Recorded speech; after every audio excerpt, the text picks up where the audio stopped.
Invité du matin. Bonjour Jean-François Baudin. Bonjour Nicolas. Vous recevez ce matin le vicaire général du diocèse de Nouméa. Le père Roch Apikawa qui est avec nous. Bonjour père. Bonjour. Merci d'avoir accepté notre invitation. On va évidemment parler du pèlerinage de Tomo qui a lieu dimanche prochain. Il a été décalé d'une semaine en raison du référendum. Peut-être avant de parler de ce pèlerinage de Tomo, un mot sur cette séquence référendum que vous avez suivie. Bien évidemment, je ne vais pas vous demander un commentaire politique, mais peut-être la manière dont vous avez traversé cette fin de campagne et puis ce vote dimanche. Je voudrais d'abord saluer le civisme des uns et des autres, même si ici et là, il y a eu quelques débordements de nos jeunes. J'ai fait partie de ceux qui ont voté à la Rivière-Salée. Je vais profiter de votre antenne pour dire si toutefois on reconduit la même opération de référendum, il n'est pas heureux de faire voter autant de monde au même endroit, surtout dans un quartier comme la Rivière-Salée. C'était très le risque d'échauffourée était à fleur de peau. Donc ce serait bien c'est un avis de quelqu'un qui est laïque dans l'affaire. Voilà, il vaut mieux répartir dans les bureaux de vote de Nouméa que de concentrer. Ça ne faisait pas un bon effet. Au-delà de la grande participation des uns et des autres, le fait de concentrer tout le monde au même endroit n'est pas la meilleure manière de faire. Alors, au-delà de ce cas de figure au bureau de vote de Rivière-Salée, d'une manière générale... Oui, à la Rivière-Salée, les choses se sont bien passées. C'est le fait de concentrer tous les loyalsiens et tout le monde au même endroit. Voilà. Mais sinon, ce que j'ai pu constater, c'est la grande participation des uns et des autres. Et surtout, à la fin de cette soirée électorale, le mot qui est revenu, c'est le mot dialogue. Et chacun sait aussi, nos politiques en premier, que dans le dialogue, il y a aussi écoute, beaucoup d'écoute. Et aussi deux autres mots qui doivent accompagner tout dialogue, quel qu'il soit, c'est le mot de concession et le mot de compromis, sans compromission, mais compromis. Donc il y a une exigence du dialogue aussi. C'est une exigence, ce sont des exigences d'un dialogue qui est vrai, qui se veut vrai. Et j'espère que nos politiques sont à même de cet exercice, qui n'est pas simple, j'en conviens. Parce qu'au vu de ce qui se fait, ce qui se vit, mais il est venu dans la bouche des uns et des autres ce soir-là, et je salue cela de leur part.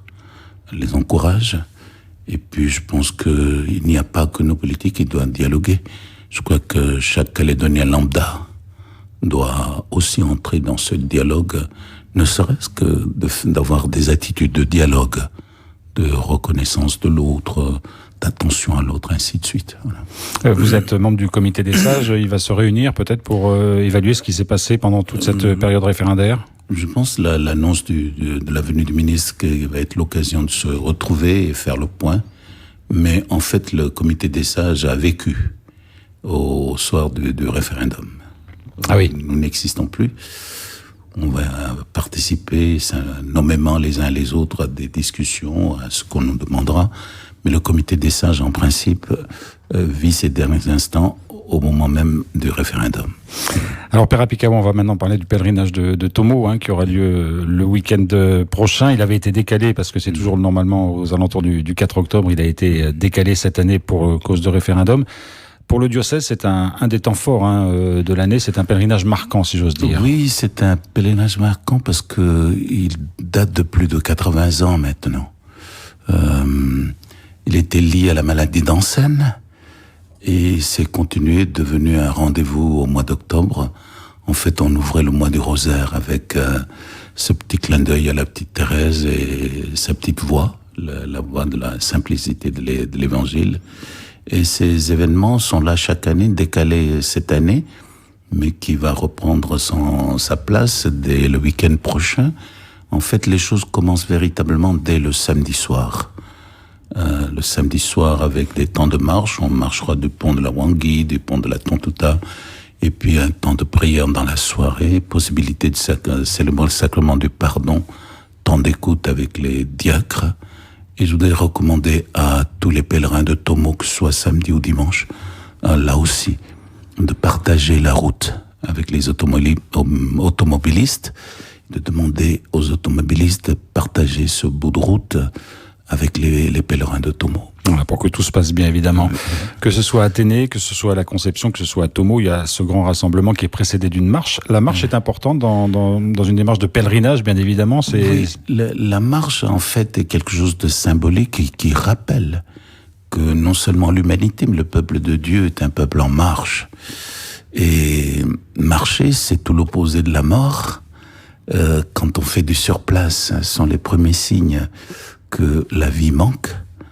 Et c'est bon qu'il y ait ce temps de marche parce que c'est bon pour la santé. C'est bon pour la santé, c'est bon pour la tête. Mais toutes les formes de santé. Et aussi, la marche permet aussi, dans l'exercice de la prière, de prier avec tout son corps. Les pieds d'abord, et la tête ensuite, et le cœur. Quel est le message de Sainte Thérèse aujourd'hui ? Alors, le message de Thérèse aujourd'hui est à la fois un message de simplicité. L'évangile, le Christ lui-même, c'est lui la voix. Et quand chacun l'accueille, on est invité à nous ouvrir les uns aux autres. Et nous en avons terriblement besoin ici en Nouvelle-Calédonie, mais partout ailleurs aussi. Et le message de Thérèse est aussi le fait que chacun doit découvrir sa place, non seulement dans la société, dans l'Église, dans toute organisation où chacun de nous est. Et je dirais pour nous en Calédonie, chacun doit trouver sa place, rien que sa place, toute sa place. Le pèlerinage ou ces grands rassemblements qui permettent aux gens de se rencontrer, ce qui est aussi important, c'est un lieu où on écoute un tas de choses. Est-ce qu'il faut ensuite méditer ces choses-là ou souvent le dimanche soir ça s'arrête, mais il faut que les choses se poursuivent ensuite ? En fait, c'est à chacun d'emporter, comme dirait un de nos enfants calédoniens, apporter une bouture de parole de ces rassemblements, de le replanter dans son cœur ou de continuer d'en vivre. Et la preuve que les gens rapportent quelque chose, c'est que une année après, ils reviennent toujours avec ferveur à ces démarches de Tomo, comme à tant d'autres, à la Conception, à Athénée, ou d'autres font cela ailleurs dans le monde. Ces pèlerinages qui se reproduisent année après année, quels que soient, j'allais dire, les événements de la vie courante, c'est aussi un point d'ancrage, c'est un lieu de référence ? Oui, ce serait comme ces événements qui sont des traceurs, parce qu'ils nous font sortir de nos sentiers battus, nous retrouver ensemble quelque part avec nos différences, et puis se dire à nous-mêmes, on a certainement un bout de chemin à faire. Et je ne crois pas que ce soit un jeu de mots pour nous en Calédonie, là aussi. À Père Apikawa, on sait que cette année, les choses ont été un peu compliquées à Pâques parce qu'il y avait le confinement, là il y a eu la séquence référendum.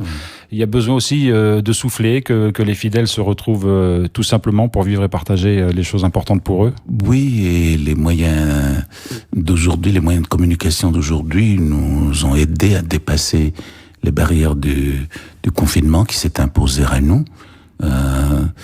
Dieu veuille, mais aussi les hommes et les femmes que nous sommes devons faire de sorte que la situation dure et perdure dans la mesure du possible, de garder les gestes barrières. Et en même temps, le Covid-19 nous a fait ressentir le besoin qu'on avait les uns des autres. Parce que Dieu ne nous a pas fait pour être confinés, Dieu nous a fait pour être les uns avec les autres. On va approcher, après ce pèlerinage, on va rentrer petit à petit dans le temps de Noël. On a encore un petit peu de temps, mais il va y avoir le temps de l'Avent. Cette fin d'année, vous auriez un message ou quelque chose à partager aux auditeurs dans la préparation de ces fêtes de fin d'année ? Ce qu'a mis en évidence, c'est cette démarche civique que ce que nous venons de vivre, le référendum, a mis en évidence aussi des pans de besoins. 6000 personnes dans les squats, et ainsi de suite. On va pas en faire la litanie si chacun sait. Et la fin de l'année, c'est l'occasion pour chacun de se surpasser.